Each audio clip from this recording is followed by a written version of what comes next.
हमारी सोसाइटी में 95% क्राइम जो हो रहे हैं उनको हम इन 3 कैटेगरीज में पुट कर सकते हैं। Corruption related crime, sexuality related crime और वायलेंस रिलेटेड क्राइम।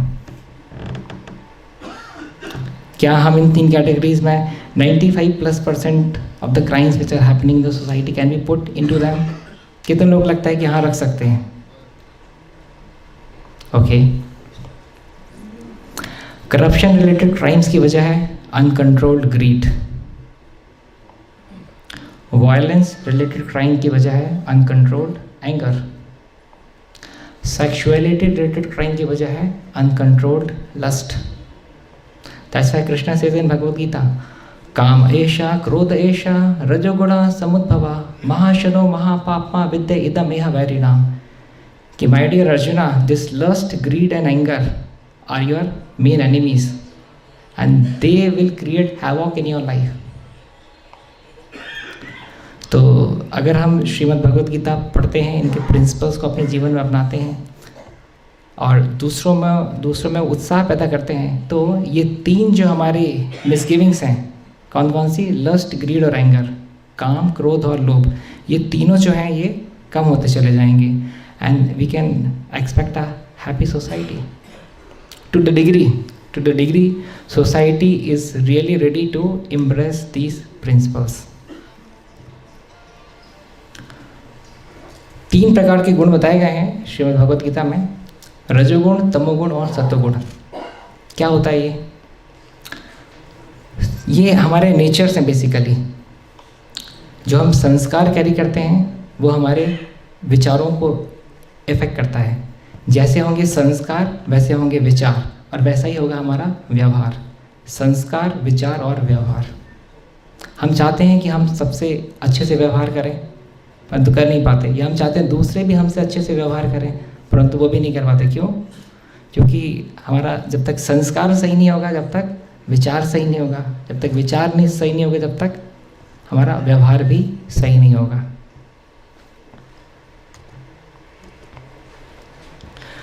तो यहाँ पे हमको संस्कार लेवल पे बात करना आवश्यक है। तो 3 गुण होते हैं, सत्वगुण, रजोगुण, तमोगुण। ये तीनों गुण हम सभी के अंदर प्रेजेंट हैं। जस्ट थोड़ा सा एक एग्जाम्पल के माध्यम से बताना चाहूँगा कि सेम सिचुएशन डिफरेंट रिस्पॉन्स। कैसे कि एक ही स्थिति में अलग अलग व्यक्ति जो अलग अलग गुणों से प्रभावित है उसका अलग अलग रिस्पॉन्स होगा।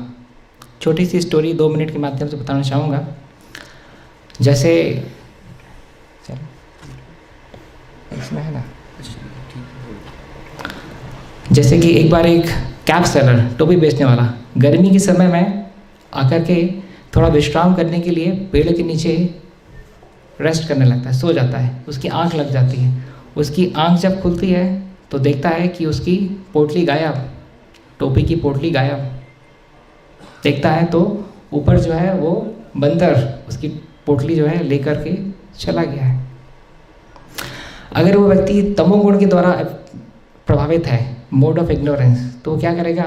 अपना बाल खींचना शुरू कर देगा, अपना सिर जो है ज़मीन में पटकना शुरू कर देगा कि किस अशुभ मुहूर्त में मैं यहाँ पे आकर के लेटा और बंदर जो है मेरी पोटली लेकर के ऊपर पेड़ में चढ़ गया।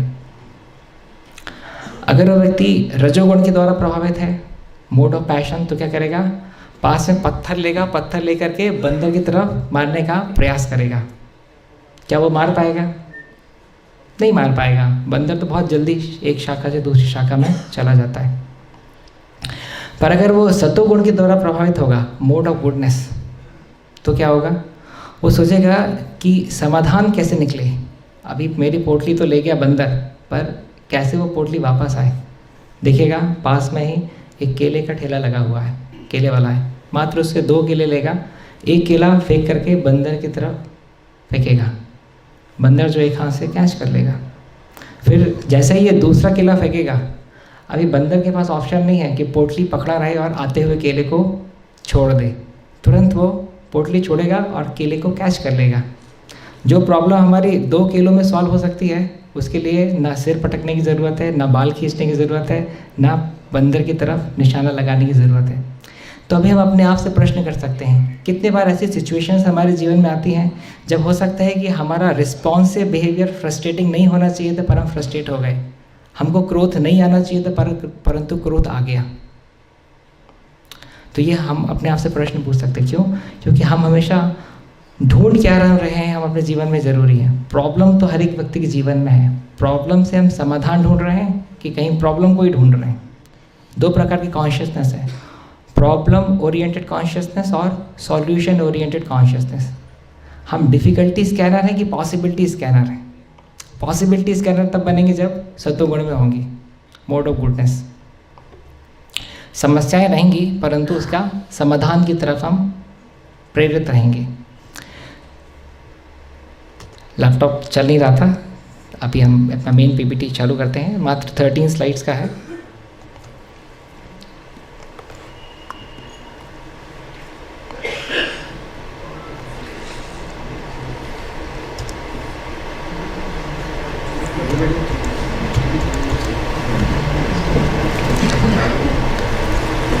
So basically the reason for conducting such sessions is it's a win-win situation. We get the satisfaction that we are contributing to the society. हमारे पास जो उपलब्धि है उसको हम शेयर करते हैं और सोसाइटी में जो है वो उसको बेनिफिट होता है। WHO के हिसाब से जो हमारी मेंटल प्रॉब्लम्स आज के समय में वो हमारी फिजिकल प्रॉब्लम से कहीं ज़्यादा आगे हैं और हमारे पास कोई भी ऐसी मेडिसिन नहीं है जिससे हम मेंटली फ्रस्ट्रेटिंग सिचुएशन को क्योर कर सकें। इवन किसी का अगर मेंटल बिहेवियर ख़राब भी है वो साइकेट्रिस्ट के पास भी जाता है तो ज़्यादातर साइकेट्रिस्ट जो हैं वो स्लीपिंग पिल्स या कुछ सुला देने वाली दवा देते हैं, because we do not have the exact medicine which will control the responsive behaviour of our mind. ऐसी कोई दवा नहीं है हमारे पास में। तो हमारा फिजिकल डाइट प्लान तो किसी का हो सकता है परंतु ज़्यादातर मेंटल डाइट प्लान नहीं रहता है, सुना ही नहीं रहता है। जबकि पूरे दिन भर हम इस बॉडी से एक्ट करते हैं बल्कि माइंड जो है बॉडी को गवर्न करता है। Body is just a response to what the mind is suggesting। Shrimad Bhagavad Gita में भगवान श्री कृष्ण बताते हैं कि किस प्रकार से ये जो 5 घोड़े हैं, जिसमें जो 5 घोड़ों का रथ है हमारी 5 इंद्रियां दर्शाता है, आँख, नाक, कान, जिह्वा और स्पर्श। ये 5 घोड़े हैं जिन घोड़ों को जिस रस्सी से खींचा जा रहा है ये लगाम है, और जो चैरियट ड्राइवर जो सारथी है वो इंटेलिजेंस है, और उसके पीछे जो बैठा हुआ व्यक्ति है वो हम स्वयं हैं, सोल, आत्मा। तो अगर आत्मा के द्वारा इंटेलिजेंस के द्वारा माइंड और माइंड के द्वारा सेंसेस का कंट्रोल नहीं है तो सारी की सारी हमारी इक्वेशन जो है जीवन की खराब हो जाएगी, जो कि हम नहीं चाहते। तो हमारा अपने आप से प्रश्न होना चाहिए कि is mind controlling the intelligence और the intelligence controlling the mind? Who is the decision maker? आप में से किसी के यहाँ कोई बच्चा है 6-7 साल का? किन का है? बच्चा है, बच्ची, कोई भी? क्या नाम है सर आपका? उस माइक में बोल दीजिए। मनीष लोधा। मनीष जी, क्या है आपके यहाँ, बच्ची है, बच्चा है? 10 साल की बच्ची, 6 साल का बच्चा है। अच्छा, 6 साल का बच्चा। क्या नाम है बच्चे का? मेदांश। मनीष जी का बच्चा, बैठ जाइए। मनीष जी का बच्चा है मेदांश, कितने साल का है? 6 साल का है। मेरा मनीष जी से प्रश्न है, अगर घर के सारे मेजर डिसीजंस मेदांश लेना शुरू करते हैं तो घर की क्या स्थिति रहेगी? घर के सारे मेजर डिसीजंस अगर मेदांश लेना शुरू करते हैं तो घर की क्या स्थिति रहेगी? स्थिति खराब हो जाएगी, करेक्ट? घर में अगर मेदांश डिसीजन, जो छोटा बच्चा है वो लेने लगेगा सारे मेजर डिसीजंस, तो घर की स्थिति खराब हो जाएगी। एग्री और डिसएग्री? इसी माध्यम बैठ जाइए। इसी माध्यम से अगर हमारा मन जो है हमारे जीवन के सारे डिसीजंस लेता है, अगर हम मन के मुआफिक चलते हैं तो स्थिति खराब हो जाती है। कहते हैं जो मन की सुनता है वो मंकी बन जाता है, जो मन की सुने वो मंकी। तो चाहिए हमको कि इंटेलिजेंस जो है वो डिसीजन मेकर रहे। Most of the problem in this world are because of uncontrolled mind and uncontrolled senses. Most of the problems in this world are because of uncontrolled mind and uncontrolled senses. अनियंत्रित मन और अनियंत्रित इंद्रियों की वजह से सारी समस्याएं हैं. Greed. There is enough in this world to satisfy everyone's need, but not enough to satisfy a single person's greed.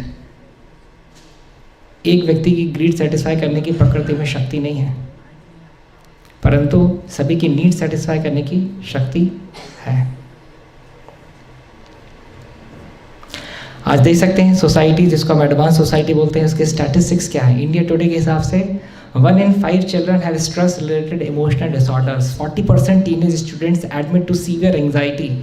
Student suicide rate have tripled in the past 25 years. NDTV का एक आर्टिकल मुझे मिला था. 81 students commit suicide in countries' premium institutes in the last 3 years. Government data, this is not my data, government data. आप सभी check कर सकते हैं, लिंक भी ऊपर है. In the last 3 years, 81 students from the IITs, IIMs, NITs, Central Universities and other technical colleges have committed suicide. Are we sending our children in these premium institutions to have such a deadly end? 81 is a very big figure. Suicide is the height of ignorance. एक व्यक्ति जो कि thoroughly frustrated है, उसके response, उसका response जो है पूरे से उसके मन के द्वारा नियंत्रित है, तो सिचुएशन जो है इस प्रकार से हमको देखने के लिए मिलती है. तो बुद्धि के द्वारा मन को नियंत्रित होना चाहिए, ना कि मन के द्वारा बुद्धि का नियंत्रण होना चाहिए. अभी हमारी क्या स्थिति है कि हमने जो है अपने जीवन का रिमोट कंट्रोल दूसरों को बांट करके रखा है. कैसे समझेंगे इसको? दूसरों का रिस्पॉन्स हमारे बिहेवियर को डायरेक्ट इन्फ्लुएंस करता है. जैसे टीवी का रिमोट हमारे पास में है ना, हमने 6 नंबर लगाया तो सोनी टीवी लग गया, 5 नंबर लगाया तो जी टीवी लग गया, 8 नंबर लगाया तो डिस्कवरी लग गया. तो हम जो बटन दबा रहे हैं उस हिसाब से टीवी स्क्रीन में हमको चीज़ें दिख रही हैं. ऐसी हमारे जीवन का रिमोट कंट्रोल दूसरों के हाथों है, मतलब उन्होंने कुछ बटन दबाया और उससे हमारा रिस्पॉन्स जो है चेंज हो गया. किसी ने थोड़ी सी हमारी झूठी तारीफ़ कर दी और हम प्रसन्न हो गए, किसी ने कुछ अपशब्द बोल दिए हमको और हम दुखी हो गए. तो दूसरों के पास से अपना रिमोट कंट्रोल लेना ही श्रीमद् भगवद गीता की टीचिंग्स है. Otherwise we will be thoroughly frustrated till the time the remote control of our life is in others hand.